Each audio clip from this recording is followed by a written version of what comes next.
Hey guys, Paula here from WTI. And have you ever had a trampoline?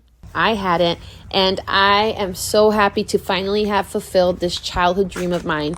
But as a parent, I was a little hesitant to get one because of the safety concerns. Now, JUMPZYLLA, they get me. They design key features that make me feel a lot better about letting my kids on here. For starters, it has this safety net and these curved bars. So if you do happen to hit the walls, you're not going to hit the metal as well. Now, everything you need comes in one box to assemble it. You could do this completely on your own, but I recommend doing it with two people because kids want to jump as soon as possible. Now, the frame itself has 4 legs instead of 3, so that right there makes it a lot more stable than other brands. And it is powder coated, so it's resistant to rust.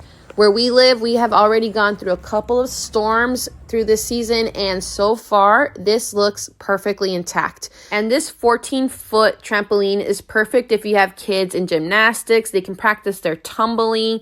It has the ability to hold up to 450 pounds. We have pushed it further than that, but I do recommend for safety, you don't have a lot of people on at once. I'm really happy with this trampoline, and so are my kids. But that's my point of view.